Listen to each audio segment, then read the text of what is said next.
Сегодня в России День солидарности в борьбе с терроризмом. Он приурочен к трагическим событиям, произошедшим с 1 по 3 сентября 2004 года в Беслане. Тогда в результате беспрецедентного по своей жестокости террористического акта погибло 334 человека, в основном женщины и дети. В этот день мы отдаем дань памяти тысячам соотечественников, погибшим от рук террористов. В том числе в театральном центре на Дубровке, Буденновске, Первомайском, при взрывах жилых домов в Москве, Буйнакске и Волгодонске. Елена Кононова о том, что сегодня делается в Коми, чтобы обезопасить наших детей. Ровно 17 лет назад День знаний в одной из школ небольшого североосетинского городка обернулся чудовищной трагедией. Во время торжественной линейки здание захватили террористы. Они согнали детей, родителей и педагогов в строение и заминировали его.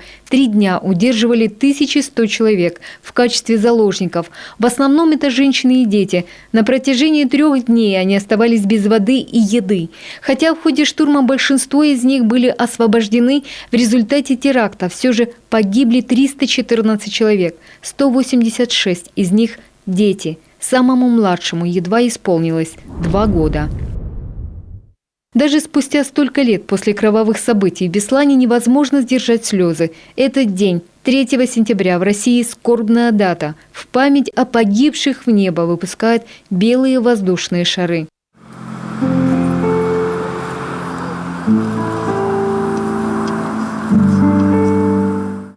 Сегодня в стране делается все, чтобы бесланская трагедия не повторилась. Дети и взрослые, будь то в школе, детском саду, театре, на стадионе или в парке, должны чувствовать себя в безопасности. Образовательные учреждения в Коми огорожены забором, налажено видеонаблюдение, как уличное, так и внутреннее. Во всех зданиях пропускная система, на посту на страже, охранник. Посторонний человек мимо пройти не должен. Конечно же, мы уделяем наибольшее внимание тем объектам, которые находятся в муниципальной собственности. Кроме всего прочего, к объектам, подверженным угрозе терроризма, находятся и общественные территории, то есть это парки, скверы, площади и так далее. В муниципалитете ведется реестр данных объектов. На все эти объекты на сегодняшний день разработаны паспорта безопасности, они актуализируются. Все эти объекты на сегодняшний день оснащены системой видеонаблюдения в первую очередь. Поэтому мы имеем возможность отслеживать в реальном времени ситуацию на данных объектах. Пристальное внимание к муниципалитетам, где на работу вахтовым методом приезжают в том числе и представители соседних стран. Нужен особый контроль за мигрантами и усиленная работа по антитеррористической защищенности объектов. В нефтяной столице Коми, например, в учреждениях образования и спорта, как и в целом по Коми, установлены специальные охранные сигнализации и видеонаблюдение. На входе ограждения обследуют здесь и многоквартирные дома. Ведется контроль над ограничением доступа посторонних лиц в подвальные и чердачные помещения. В домах дооборудованы входные группы кодовыми замками.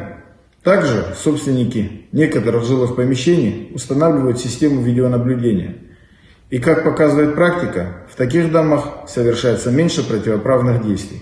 При этом с появлением новых технологий антитеррористическая защита объектов постоянно совершенствуется, на что республика ежегодно тратит немалые средства. Антитеррористическая комиссия региона, которую возглавляет глава Коми, в постоянном режиме контролирует всю работу. Каждое учреждение регулярно подвергается проверке.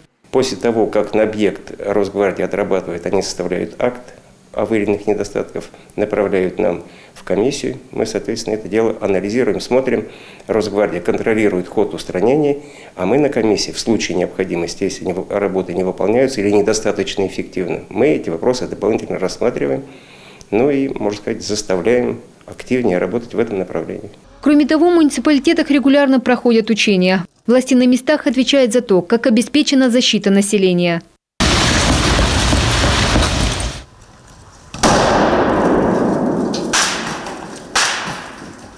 Важно не только ставить заборы и устанавливать видеокамеры. Нужно еще научить и детей правилам безопасности. Каждый ребенок должен уметь правильно реагировать на ситуацию. А потому во всех школах в течение учебного года проходят уроки безопасности. В Винте пошли дальше. Здесь для школьников начали выпускать детский журнал «Детство без опасности». А для старшего поколения – общественную газету «Безопасность». Кроме этого, организовываются муниципальные конкурсы проектов по противодействию идеологии терроризма.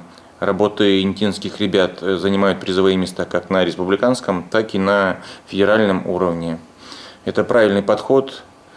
Никакие средства не будут лишними в стремлении предотвратить трагедию, подобную той, что произошла в Беслане. В целом Коми делается все, чтобы жители чувствовали себя в безопасности. И все же каждый человек, несмотря на это, должен быть всегда начеку. Елена Кононова, Олег Юшков, Вячеслав Беспалов, телеканал Юрган.